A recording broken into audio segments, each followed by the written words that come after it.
नमस्कार। आपका अखबार के इस अंक में आपका स्वागत है। मैं हूं प्रदीप सिंह। प्रधानमंत्री नरेंद्र मोदी लगातार 24 साल से सत्ता में हैं। अक्टूबर 2001 में वो गुजरात के मुख्यमंत्री बने थे। उसके बाद से पहले 13 साल मुख्यमंत्री रहे, फिर 11 साल से प्रधानमंत्री हैं। कोई चुनाव नहीं हारे हैं और मैंने जैसा कि पहले भी कहा है कि उनके नेतृत्व में लड़ा गया कोई चुनाव पार्टी नहीं हारी है, चाहे गुजरात के मुख्यमंत्री के रूप में और चाहे देश के प्रधानमंत्री के रूप में। लेकिन प्रधानमंत्री नरेंद्र मोदी तमाम खूबियां हैं। जाहिर है कि इसी वजह से लोगों का विश्वास है उन पर, इसीलिए लोगों का भरोसा है, इसीलिए बार बार उनको मैंडेट दे रहे हैं। लेकिन उनकी एक बड़ी बुरी आदत है और ये 24 साल हो गए, ये 24 साल से उनकी ये बुरी आदत जा नहीं रही है और वो इस बुरी आदत से छुटकारा पाना चाहते हों, ऐसा भी दिखाई नहीं दे रहा है। अब अक्सर होता है कि लोग बुरी आदत अगर पड़ जाए तो उससे छुटकारा पाने की कोशिश करते हैं, उसको छोड़ने की कोशिश करते हैं, उसका उपाय करते हैं। लेकिन नरेंद्र मोदी हैं कि मानते ही नहीं, वो इस आदत को छोड़ने को तैयार नहीं है। तो सवाल ये है कि उनकी आदत क्या है और उसमें बुराई क्या है। उनकी जो बुरी आदत है वो ये है कि वो अपने विरोधियों को खुश होने का मौका नहीं देते। अब ये मामला ऐसा है कि अब 24 साल चले तो लोग परेशान ना हो, विरोधी तो और क्या करेंगे, हताश ना हो तो क्या करें, निराश ना हो तो क्या करेंगे। लोगों को जब तक गुजरात में थे बड़ी उम्मीद थी। गुजरात में दंगा हुआ तो गोधरा की बात किसी ने नहीं की, गुजरात के दंगों की बात हुई और उसके बाद तमाम एनजीओज को, जो फॉरेन फंडेड भी थे और देश में भी एक पार्टी द्वारा फंडेड थे, उनका पूरा जाल खड़ा किया गया कि किसी तरह से नरेंद्र मोदी को फंसाओ। नरेंद्र मोदी सर्वोच्च न्यायालय से बाइज्जत बरी हुए। सारे आरोप उनके खिलाफ जो लगे थे वो निराधार साबित हुए, एक भी आरोप साबित नहीं हो पाया। तो उससे बहुत भारी निराशा हुई देश के एक बड़े वर्ग में। बड़ा तो नहीं कहना चाहिए, लेकिन एक प्रमुख वर्ग में कहना चाहिए, जो न केवल विचारधारा के स्तर पर उनका विरोधी है, राजनीतिक स्तर पर है और व्यक्तिगत स्तर पर भी है, जो किसी भी हालत में उनको सत्ता से बाहर देखना चाहता है। तो उसकी नज़र में पहला दोषी कौन हुआ? सुप्रीम कोर्ट, अदालत। उनकी नज़र में ऐसे सुप्रीम कोर्ट का क्या फ़ायदा जो नरेंद्र मोदी को सत्ता से ना हटा सके। तो उनकी नज़र में सुप्रीम कोर्ट दोषी हो गया। निराश हो गए बेचारे, बहुत दुखी हुए। लेकिन नरेंद्र मोदी पर इसका कोई असर ही नहीं हुआ। फिर उसके बाद लगातार सिलसिला जो है, चुनाव दर चुनाव, विधानसभा चुनाव में बस इस बार तो मोदी गए और यहाँ से सर्वे कराए जाते रहे, बड़े बड़े चैनल के संपादक जाते रहे, अखबारों के संपादक जाते रहे और लिखते रहे। आप देखिए 2002, 2007 और 2012 3 चुनाव उनके नेतृत्व में लड़े गए गुजरात में।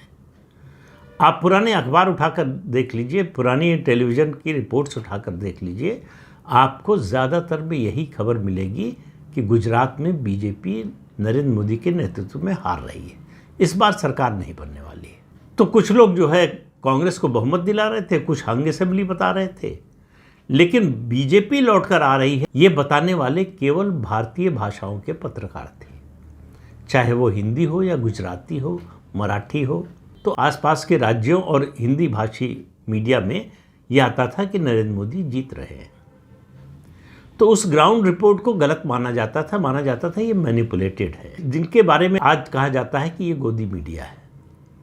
तब केवल मुख्यमंत्री थे गुजरात के, केंद्र में कांग्रेस पार्टी की सरकार थी, ज़्यादा राज्यों में कांग्रेस पार्टी की सरकार थी।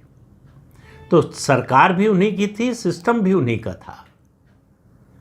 तब भी ये आरोप था कि मोदी मीडिया को मैनेज कर लेते हैं। तो भाई आप इतने अक्षम हैं कि एक मुख्यमंत्री पूरे देश की मीडिया को मैनेज कर लेता है। बात दरअसल ये कि आप सच्चाई सुनना नहीं चाहते, देखना नहीं चाहते। आपकी इच्छा थी कि किसी तरह से मोदी हटे, नहीं हटे। फिर 2014 का चुनाव आया, लोकसभा का। भारतीय जनता पार्टी ने उनको प्रधानमंत्री पद का उम्मीदवार बनाया। तो पहली उम्मीद तो ये थी कि भाजपा उम्मीदवार नहीं बनाएगी और मणिशंकर अय्यर जैसे नेता थे जो कह रहे थे कि 21वीं सदी में आप लिख लीजिए, नरेंद्र मोदी इस देश के प्रधानमंत्री नहीं बनेंगे, नहीं बनेंगे, नहीं बनेंगे। 3 बार बोले थे और 3 बार बन गए। तो वहाँ से निराशा हुई। उस समय चलाया गया कि जो है पूर्ण बहुमत तो बीजेपी को मिलेगा नहीं, गठबंधन की सरकार बनेगी, और गठबंधन की सरकार में तो मोदी को कोई मानेगा नहीं प्रधानमंत्री। पूर्ण बहुमत मिल गया। अगली बार जो है मुद्दा लाया गया राफेल का कि बस चौकीदार चोर का नारा लगाओ और उसके बाद बीजेपी सत्ता से, मोदी सत्ता से बाहर हो जाएंगे। मोदी ने फिर निराश किया, फिर नहीं खुश होने दिया विपक्ष को, उससे बड़ी मेजॉरिटी लेकर आ गए। फिर उसके बाद जो है किसान आंदोलन, सीएए, ये सब होता रहा। इन लोगों को उम्मीद थी कि ये सफल हो जाएगा, ये मोदी सरकार को अस्थिर कर देगा, देश में अराजकता पैदा कर देगा, लेकिन मोदी ने ऐसा कुछ नहीं होने दिया। फिर 2024 का चुनाव आया, बीजेपी की सीटें घट गई और विपक्ष को लगा कि बस हम जिस घड़ी का इंतज़ार कर रहे थे वो आ गई, अब तो नरेंद्र मोदी प्रधानमंत्री बन नहीं सकते।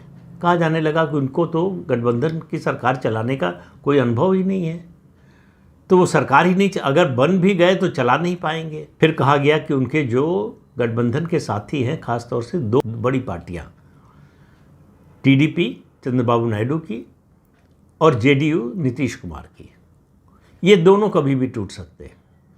ये इतनी बार्गेनिंग करेंगे जिसको मानना मोदी के लिए मुश्किल होगा, और वो समर्थन वापस ले लेंगे और सरकार गिर जाएगी। वैसा भी कुछ नहीं हुआ। लगातार इस तरह की कोशिश चलती रही। फिर ऑपरेशन सिंदूर हुआ। पहलगाम में 26 निर्दोष हिंदुओं की हत्या कर दी गई आतंकवादियों द्वारा। तो जिन लोगों को हमास में मारे जा रहे आतंकवादियों की चिंता है, उनको कश्मीर में पहलगाम में मारे गए हिंदुओं की कोई चिंता नहीं। उनको उम्मीद थी कि भारत कोई जवाब देगा नहीं, तो ये मौका मिलेगा मोदी के खिलाफ पूरे देश में माहौल बनाने का। लेकिन मोदी ने ऑपरेशन सिंदूर कर दिया, और ऑपरेशन सिंदूर ऐसा हुआ कि देश तो छोड़िए, विदेश तक उसका डंका बजा। पाकिस्तान तो धराशायी हुआ ही, चीन और अमेरिका पर भी उसका असर पड़ा, और पूरी दुनिया जो है भारत को और भारत की ताकत को सम्मान की नज़र से देखने लगे। फिर खुश होने का मौका नहीं दिया। तो अभी हाल ही में उपराष्ट्रपति का चुनाव, सुप्रीम कोर्ट के पूर्व न्यायाधीश को विपक्ष ने उम्मीदवार बनाया। वो अविभाजित आंध्र प्रदेश और अब तेलंगाना से आते हैं। तो ये उम्मीद की गई कि 2 पार्टियां हैं आंध्र प्रदेश तेलंगाना की, बल्कि कहें 3 पार्टियां हैं। एक टीडीपी, दूसरा वाईआरसीपी जो जगनमोहन रेड्डी की पार्टी है, तीसरा बीआरएस जो चंद्रशेखर राव की पार्टी है। ये तीनों पार्टियां तो वोट नहीं देंगी। ये तीनों पार्टियां जो हैं, हमारे उम्मीदवार जो तेलंगाना से आते हैं बी सुदर्शन रेड्डी, उनको वोट देंगे। तो अभियान चलाया गया कि बहुत से एनडीए के जो है साथी वो बगावत की मुद्रा में है। एनडीए के जो कैंडिडेट हैं सीपी राधाकृष्णन, उनके खिलाफ वोट देंगे, और इसमें उपराष्ट्रपति के चुनाव में एनडीए के उम्मीदवार की हार हो जाएगी। मोदी ने इसका ठीक उल्टा किया। अब देखिए किस तरह से विपक्ष को, अपने विरोधियों को, राजनीतिक विरोधियों को खुश होने का कोई मौका देते ही नहीं। उनसे खुश होने का मौका आ रहा हो तो छीन लेते हैं। तो हार तो उनको पता था कि हो जाएगी, लेकिन उनके अपने ही लोग कुछ साथ नहीं देंगे, ये उम्मीद नहीं रही होगी। बीजेपी का पॉलिटिकल मैनेजमेंट ऐसा रहा कि विपक्ष के खेमे से क्रॉस वोटिंग हो गई एनडीए के उम्मीदवार के लिए, उनके पक्ष पे। तो जितने वोटों से जीतने की उम्मीद थी, उससे ज़्यादा वोटों से जीत गए। एक सबसे बड़ी उम्मीद विपक्ष को रहती है, जब से नरेंद्र मोदी प्रधानमंत्री बने, बल्कि जब मुख्यमंत्री थे तब भी, कि संघ और मोदी में पटती नहीं है। और इन दिनों बड़ा तेज चल रहा था। एक वो कार्यक्रम में बोल दिया था संघ प्रमुख ने 75 साल वाली बात, कि बस 75 साल पूरे हुए और संघ मोदी को प्रधानमंत्री पद से हटा देगा। मतलब कुछ लोग तो बोलने लिखने लगे थे कि हटाए जा रहे हैं। फिर दिल्ली में 3 दिन का प्रवास हुआ संघ प्रमुख का। उन्होंने कहा कि मैंने ऐसी कोई बात नहीं बोली, कोई नहीं रिटायर हो रहा है, मैं भी नहीं हो रहा हूँ। 11 तारीख को उनका जन्मदिन था, 11 सितंबर को, 17 सितंबर को प्रधानमंत्री का जन्मदिन है।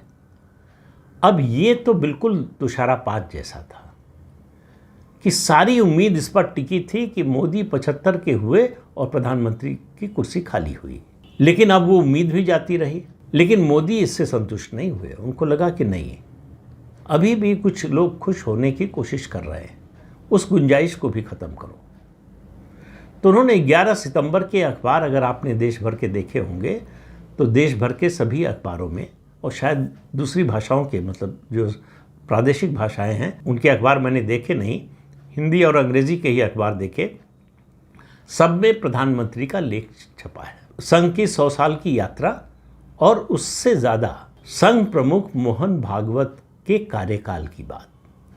उन्होंने कहा कि उनका जो कार्यकाल है संघ प्रमुख के रूप में वो ट्रांसफॉर्मेटिव है, परिवर्तनकारी है। अब प्रधानमंत्री नरेंद्र मोदी, जिनके बारे में लोगों ने ये धारणा बना रखी थी या बनाने की कोशिश की, ये परसेप्शन बनाने की कोशिश की कि संघ प्रमुख और प्रधानमंत्री के बीच में खटपट चल रही है, किसी दिन मोदी की कुर्सी जो है वो खतरे में पड़ सकती है, उन्होंने जो संघ प्रमुख के बारे में कहा, उससे बड़ी निराशा कम से कम फिलहाल तो मोदी के विरोधियों को नहीं हो सकती है कि संघ प्रमुख की ऐसी प्रशंसा करेंगे प्रधानमंत्री, और वो भी लिखकर, बंद कमरे की बातचीत में नहीं, किसी कार्यक्रम में भाषण देते हुए एक दो शब्द या एक दो वाक्य नहीं बोल दिए, बाकायदा विस्तार से लिखा। तो प्रधानमंत्री नरेंद्र मोदी की ये जो आदत है अपने विरोधियों से खुशी का मौका छीन लेने की, अपने विरोधियों को खुश होने देने का कोई मौका नहीं छोड़ने की, वो उनकी आदत बदल नहीं रही है। और इस आदत से पूरा विपक्ष परेशान है। भाई, विपक्ष को लगता है कि हमको कभी तो मौका दीजिए, कोई तो ऐसा अवसर दीजिए कि हम भी खुश हो सकें। 40 साल से आप रोके हुए हैं हमारी खुशी को। चुनाव हारते नहीं, सत्ता से हटते नहीं, आपस में झगड़ा करते नहीं, पार्टी में विद्रोह होता नहीं। एक बची खुची उम्मीद थी कि संघ आपके खिलाफ हो जाएगा, संघ प्रमुख आपके खिलाफ बोलेंगे, संघ प्रमुख आपको हटाने की बात करेंगे, भाजपा और संघ का झगड़ा होगा और उससे जो है सरकार अस्थिर हो जाएगी। तो पहले संघ प्रमुख ने उनकी उम्मीद पर पानी फेरा, जो बची खुची कसर थी उसको प्रधानमंत्री नरेंद्र मोदी ने 11 सितंबर को लेख से पूरी कर दी। तो इन दोनों बातों से जो संदेश असल में गया कि परफेक्ट सिंक्रोनाइजेशन है दोनों के संबंधों में। अब है कि नहीं मुझे नहीं मालूम, लेकिन राजनीति में, सार्वजनिक जीवन में असली बात जो मैटर करती है, जो महत्व रखती है, वो है परसेप्शन, धारणा।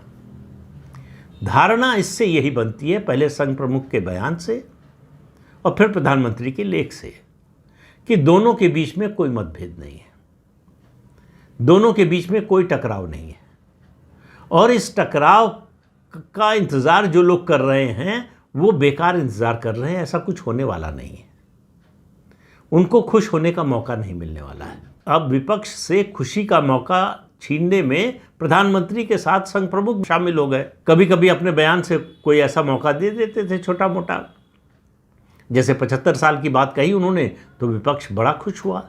इकोसिस्टम का एक वर्ग बहुत खुश था कि बस आ गया मौका, अब मोदी बचकर कहाँ जाएंगे। लेकिन मोदी तो हाथ से ऐसे फिसले, अपना हाथ देख रहे हैं कि हम पकड़ने की कोशिश कर रहे थे, गए कहाँ। तो मोदी कहीं नहीं गए, जहाँ हैं वहीं हैं और वहीं रहने वाले हैं। ये जो उनकी बुरी आदत है ये पूरे विपक्ष को परेशान कर रही है और इसका कोई तोड़ विपक्ष खोज नहीं पा रहा है। अभी ट्रंप टैरिफ को लेकर बड़ी उम्मीद थी कि बहुत दोस्त बताते थे डोनाल्ड ट्रंप को, इस बार ट्रंप सरकार का नारा लगवाते थे, हालांकि नारा कभी उन्होंने ऐसा लगवाया नहीं, लेकिन ये सब कहा जाता था कि ट्रंप से बड़ी दोस्ती का दम भरते थे। ट्रंप ने क्या किया, अब ट्रंप ने झुकने का संकेत दे दिया कि हम बातचीत के लिए तैयार हैं। अपनी ओर से कह दिया कि बातचीत चल रही, ट्रेड डील पर बातचीत चल रही है और जल्दी ही फैसला हो जाएगा। फिर कह दिया कि मोदी हमारे बहुत अच्छे दोस्त हैं। प्रधानमंत्री ने जवाब दे दिया, सीधे ट्रंप को संबोधित नहीं किया, कहा भारत और अमेरिका के बड़े गहरे पुराने संबंध हैं। इस मोर्चे पर जो उम्मीद थी, सबसे बड़ा उम्मीद का जो पुल बांध रखा था, वो एकदम से धड़ाम से गिर गया कि अब ट्रंप के टैरिफ के कारण भारत में बड़ा हाहाकार मचेगा, इकॉनमी पर बहुत बड़ा असर पड़ेगा। तो दो फ्रंट पर काम किया प्रधानमंत्री नरेंद्र मोदी ने। एक इकॉनमी के फ्रंट पर जीएसटी का सेकेंड जनरेशन रिफॉर्म ले आए, उसके अलावा कदम उठाए और उससे पहले से उठा रहे हैं। 12 लाख तक की आमदनी पर इनकम टैक्स माफ़ करना, उसके बाद आरबीआई का 1% इंटरेस्ट रेट घटाना, लिक्विडिटी बढ़ाना और फिर ये जीएसटी का रिफॉर्म जिससे सब चीज़ें सस्ती होने जा रही हैं। मतलब महंगाई का मुद्दा विपक्ष उठा ही नहीं सकता।